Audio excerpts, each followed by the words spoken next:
Hello everyone, this is take 2 on a channel update.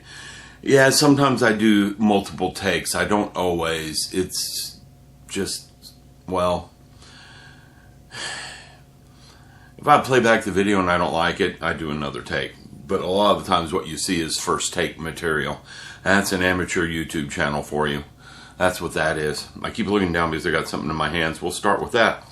What I have in my hands, I don't know if anyone watched the Texas Renaissance Festival video, but the shaky cam was gone because of this thing I have in my hands right here. It's a camera stabilizer. Now this one is made for a cell phone, but it has a GoPro adapter to it, and it removes all the shaky cam. Now I'm standing up, and you'll be able to see the camera I'm using for videotaping my YouTube channel with. Okay. There's no identification in it. I bought this camera 3 or 4 years ago, not knowing it was a 4K camera. It didn't even advertise itself as a 4K camera. I found out after 4K video cameras really started coming out. This one was one well in advance. Okay. Yes, my phone is recording this video, so I'm going to splice this video in so you can see. Half the Texas Renaissance Festival video was used with my phone. And here, and you don't think this is doing something, let me power it off. There, now you know it's doing something. And the Halloween video where I crashed, well, I shouldn't say a lady crashed into me, was made using this camera stabilizer. It does work with a GoPro. I'm going to do a full review on it next week. So everyone who might be interested in something like this can find out whether it's worth buying or not. As of right now, I would say wholeheartedly, yes, it's worth buying. It has some really nice features to it. Okay, for the price I paid for it is. They do make them for the camera in front of me up here, but that camera's image stabilizer is like $600, and I'm not going to spend $600 for that. Anyhow, back to topic. This is a channel update because I haven't done one in a long time. The Enterprise, it's still scattered all over the hobby room. If I were to walk around with the camera, you could see this. It's in what I would consider a half-completed state. I stopped because I ran out of time working on the timing chips. I got the 555 timer work for both the flash and the strobe, the position lights and the strobe lights, or however they're called. It's working the way I want it. They're 2 separate chips. I went and got a 556 timer chip and wanted to try to get that together because that's 2 5.5s stuck together. And I never got that working, and that's where I stalled out. I did find a new way to wire the 555. Sometime in the next few weeks I'll make a new video on that one. It's a much more stable configuration than the old one. And part of the prompting of finding that was that I was having too much interaction between the 2 555 chips. Plus I had external LED lights that were blinking on their own without a 555. That meant I had signal leak outside the 555. And the new wiring doesn't do that. So I can put a whole bunch of different circuits together without the 555 giving me trouble. I just stalled out on that due to a lack of time. I'm really, really busy in the fall. My business earns half its income then. And this year has been more than previous years. The Brig of War right here, yeah, you can see I glued something on the front of it. If it's not going to focus on that, it's going to, well, it did. That's not on there really well. I need to glue it back down again and get it straightened up. The Brig of War has wings, it has rocket engines. I've got new material for the sails. I'm replacing the sails with some brass mesh. I've been trying to figure out how I want to handle the engine, the gun ports on the side, and I think I got that figured out. And they aren't going to be cannons, they are going to be round. What's slowing me down a little bit on this is time again. Time has been the killer of me. The next 2 weeks, all I'm doing is working. Literally, nothing but work. That is it. It's not fun. Get up, go to work, come home, go to bed. That's it. For 2 solid weeks. But then I get 5 or 6 days off. 6 days off for Thanksgiving. And then I start up with that insane work schedule for 3 weeks, then I have 5 weeks off. So I'm near the end of the fall semester when I can just take a deep breath and go. When you're self-employed, you have to get what money you can when you can. All right, now that outlined two things. Captain Phasma is done. I just need to take some final video on that and some pictures, and Captain Phasma is done. I wanted to. I had to slow down for a couple of weeks. I thought I was going to have. I made a video to build this, and well, that stalled out. I never got the time. I so want to build something Star Wars, but life has been getting in the way. I have 3 of these too. You think I could build one and not worry about it? What I intended to do with it was build it so a beginner could see. In other words, just snap it together, use the decals, and weather it, no painting. Since I have 3, it wouldn't hurt to do that. That way a beginner could see that if you just take some time and learn how to weather, you can make a good-looking model. And it isn't too hard to weather an X-Wing. You just get to have some fun and be creative with it. And my understanding is that Bandai kits are outstanding. So, and since I have 3, why not, right? I keep finding them in the discount bin at my local Barnes & Noble. And I have a Barnes & Noble card which takes an extra like 5 or 10% off. I actually paid $8 for a wing the other day, which I have 2 of those because of that. Should have picked up the 3rd A-wing. Alright, moving on. I have this. I'll probably build this over Thanksgiving. Already made the video review of it. It's a perpetual motion machine. It uses sunlight to drive it, so I can set it in the window. And when the sun is shining, a motor lifts a ball up and it just goes down the little chute. And it lifts the ball up and it just goes down the little chute. So it'll be doing that all day long. And it's wood with a little bit of electronics. That's the kind of thing I would find fun. Other thing that happened, and it's on the floor here, I found something I've been wanting to do for a very long time. And I haven't done it because I haven't wanted to spend the money on it. And that's been the big deal. But I came across this one really, really cheap. It is learning how to use an Arduino. Okay? And some people have told me, quit messing with those timer chips. Just learn how to program an Arduino. I really want to learn how to program PIC chips because PIC chips are much cheaper than Arduinos. But I got to start somewhere, and this comes with everything to do the Arduino with. I have to download the software, but it has the book, it has Arduino and a bunch of other stuff. And I paid $28 for it, which is a lot less than the $75 price tag. 50% off, and then another like 10 or 15% off with my Barnes & Noble card. So, yeah, this is my Christmas project right here, learning how to program an Arduino. It comes with some LEDs, jumpers, breadboard, the whole thing. So this ought to be fun to work with and to get going on it. Now, something I'm going to do over the next week, this is going to take a bit of time. Yeah, it's right here on the floor. It's big. And most of you know what that is when you see that box. Okay? If not, pause it, read it. This video camera is good enough that you could do that.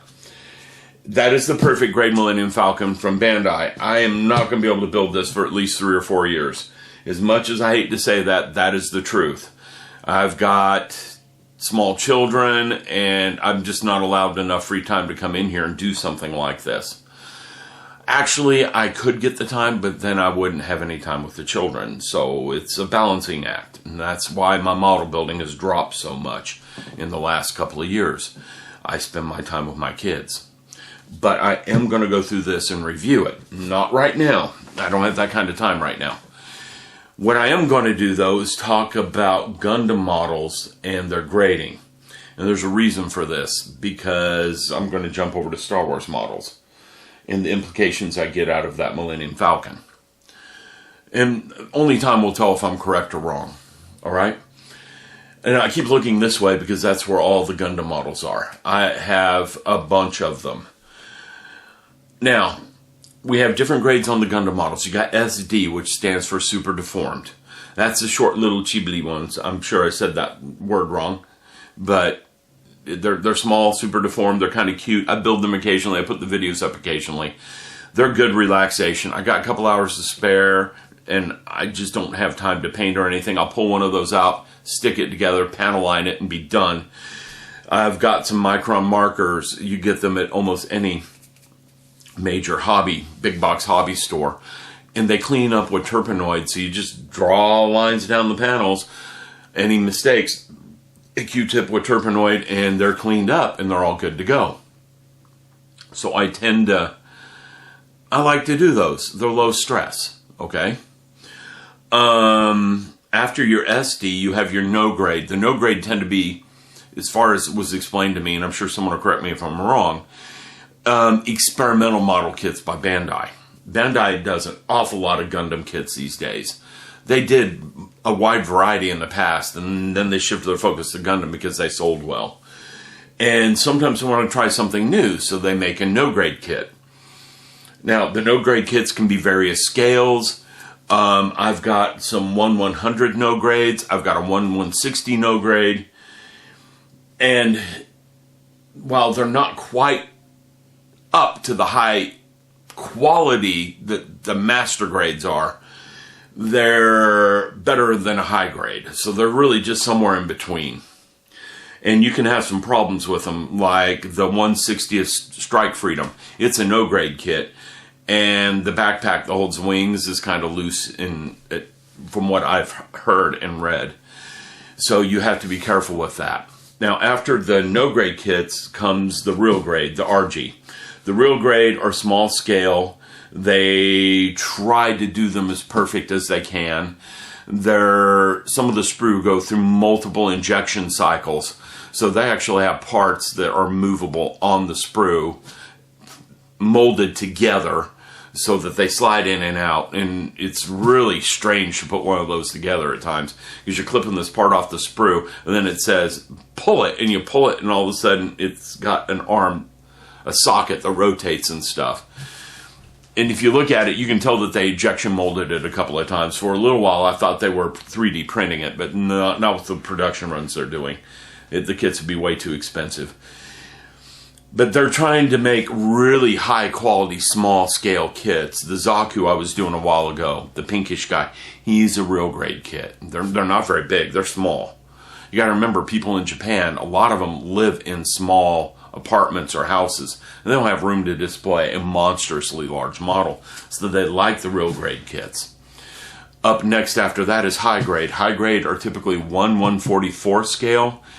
They don't quite have the detail level that the master grades or perfect grades would have. If the model's transformable, they don't always transform properly, and you might have to take parts off and put parts on to get them to transform.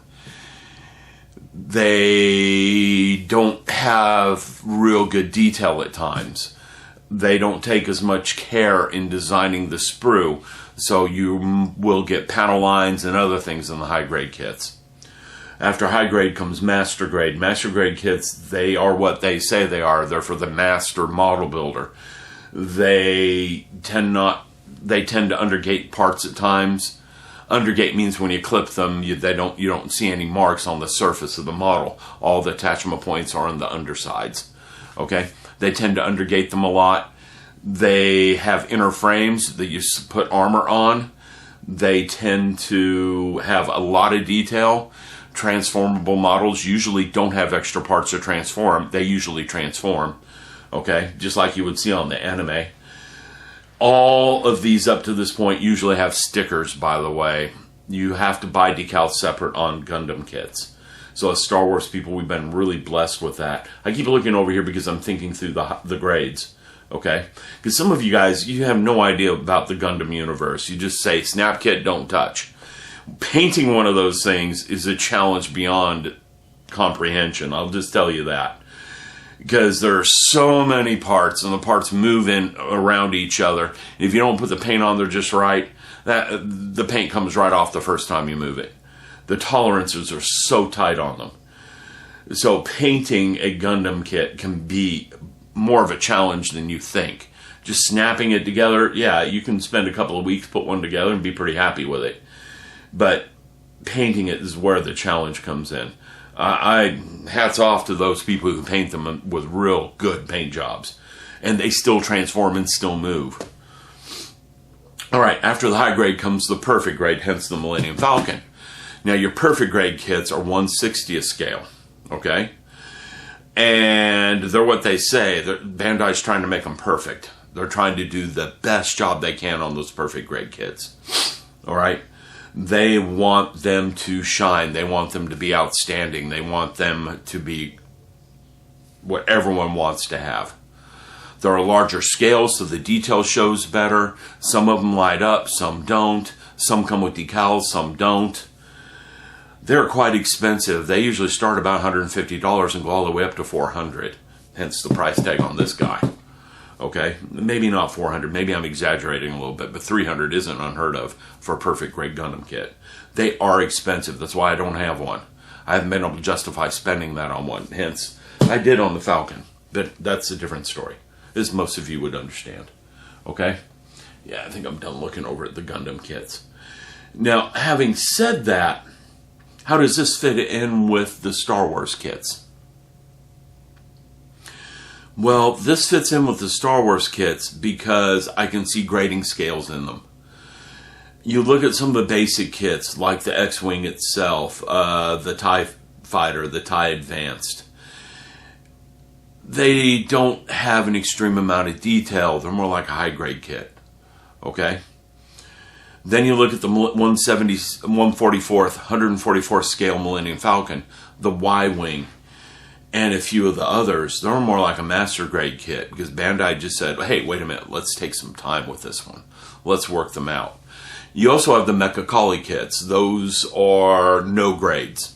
They're box scale. The little X-Wing, the little Star Destroyer, those are Mecha Collie kits. You know those because the directions are inside the box. The boxes are all exactly the same size. There are no decals, no color. You got to paint them. You got to do everything with them. They're just tiny little model kits that someone can put together and put on a shelf. Okay? They take up little or no room. They're really popular because you can make one heck of a diorama with, you can make a trench run with the X-Wing and the Y-Wing, a couple of Y-Wings and a couple of TIE Fighters, and it will fit on a wall instead of taking up your living room. So if you do that 1/48 scale, you got a problem on your hands, or even higher. Okay? So they tend to be box scale. So I can see the grading going on in the Star Wars kits, because some of the kits have immense detail and some don't. So they're looking at them and go, okay, this Millennium Falcon, people will buy it. Let's detail the crud out of it. So you get a 1/44th model that is beautiful. I mean, just looking at it, you're just wanting, the piping on it's so fine, it's going to be a challenge to put together, but the model is going to be beautiful when it's done. Well, I think it's probably why they started with the Falcon. Now, in the Gundam universe, there's 2 or 3 perfect grades a year. And someone will correct me if I'm wrong on that, but I'm pretty sure there's 2, maybe 3. They release. Let's hope they do that with Star Wars. Because if they do that with Star Wars, we're going to get some perfect grade kits of other things. Like they might pick on some of the frigates. They might pick on the Star Destroyer that way. Who knows? I doubt they'll keep them at 1/72nd scale. Not if they're going to do a Star Destroyer. I wouldn't want to see that, okay? I'd have to sell my house to buy that, and we'd have to move into it. Anyhow, yeah, I'm still looking at some of the other Bandai kits around here. Having said that, I can see them try. This is a trial run. They usually don't produce an endless run of perfect grade kits. They usually are limited supply. So I can see more of these coming in the future. Price tags will be similar. They'll be this price or lower. So don't expect them to get cheaper. But I expect them to do it. Since I'm pretty sure they sold every single one of them they manufactured in a short period of time, they're liable to do another perfect grade kit. If it's worth their money, they'll do it. Okay? I really want to get in this box and look at it, but I got to save the time because I got the fine molds kit sitting right over there, and I'm going to put them side by side, and we're going to go through and look at the differences between them. One of the reasons for that is that fine molds kit is being repopped by Revel. Even though it's still kind of pricey, it's available. You're not getting this Bandai kit anymore. This Evil Bay scalper's already got it at $900. It was, let me check what the price is today. It was $800 the last time I checked on eBay, which was immensely annoying. That's why I went ahead and pre-ordered it, because I knew the price was just going to go crazy. Well, I'm also annoying looking this up on the phone while I'm talking to you guys, because I can't find my eBay app. There it is. Anyhow.